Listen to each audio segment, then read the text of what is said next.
रियासत तेरी जिंदगी शर्मिंदगी शर्मिंदगी नाराय तकबीर नाराय तकबीर इंसाफ दो इंसाफ दो इंसाफ दो इंसाफ दो इंसाफ दो इंसाफ दो نو دا واک نه نیمو دغه ځای پرې وو زه د دغه ځای نه د اهل سنت والجماعت ترې نه تر څوپرۍ پورې ټول قوم ته دا پیغام ورکوم چې اتبار په ورځې که هغه پورې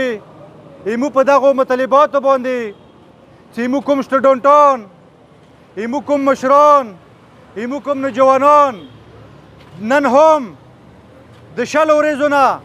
هغه نن هم په داسې حالاتو کې په جیلونو کې پراته دي لکه څنګه مال او میوې چې موږ په غوجلو کې ساتو ایمو عزتمندو هغه په پیارو کې نامې نشته هغه بغیر پیاره بغیر غیر قانوني هغه ریاست ځان سره ساتلی دي نمونه دغه ځای نه ریاست ته حکومت ته دا پیغام ورکوو که دوو ورځو کې دا بېګناه وم دا مظلوم وم تا را خلاص نکړلو تا رها نکړلو نه انشاءالله مو د مرګ د امن مرګ چې کوم نن دغه ځای پورې وو انشاءالله دا به بیا اتبار په ورځې سی ایم هاوس مخې ته ځي یا به د کور کمانډر مخې ته ځي نو زه بیا یې ورته ټول اهل سنت عوام ته دا پیغام ورکوم چې اتبار په ورځې ترې نه تر چپرې پورې چې څومره عوام یو ټول په اتفاق راوځایو انشاءالله چې موږ ته دا کوم حق ته دا کوم حقوق دي که دا موږ ته پر امن طریقې سره نه راکوي انشاءالله دا بیا موږ په زور غواړو دا به بیا الله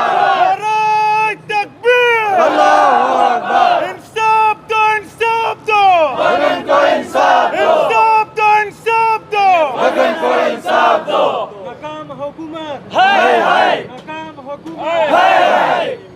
او زه دغه ځای نه یې ورته بیا حمید حسین ایمنې هغه ته هم زه دا پیغام ورکوم چې که ته دا یایې چې زه د کور مې ایمنې نو بیا ته راشه نن 13مه ورځ ده چې د کور مې مظلومه وم د پېښور پریس کلب مخې ته ناسته راشه سبا دو سره شرکت وکړه که تا په لاس کې نور هېڅ نه وي چې څنګه ما د غریب عوام په ځمکې ناسته دا نمونه ورسره په ځمکې کښېنه ایمو عزتمندو که دا ایمنې رانغلو موږ به دا ثابته کړو موږ ته به دا معلومه شي چې دا یو تصویبي ایمنې ده دا د اهل سنت مشترکه ایمنې نه ده نو زه دوی ته ورته بیا دا وایم چې ته سبا راشه مظلوم قوم سره ودرېږه که نه وي که کور مې ته داخل شوي اهل سنت علاقې ته بیا راغلي انشاءالله دا هغه قوم ده دا هغه غیرتي قوم ده چې تا بیا په کوټه کوم چې د خپلې علاقې نه وګورې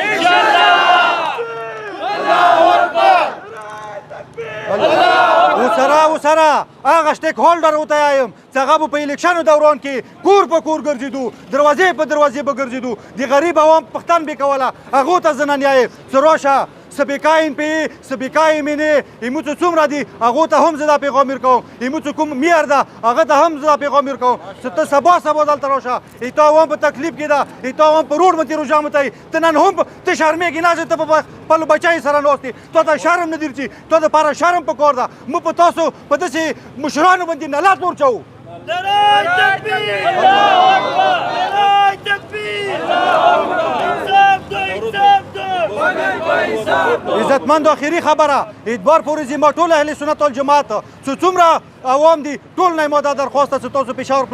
پریس کلب مخې ته راشئ دا ځینه به انشاءالله موږ د خپل حق دینه بعد په زور باندې قلو پر ځان نه کېږي د خپل حق به انشاءالله موږ په زور باندې حاصلوو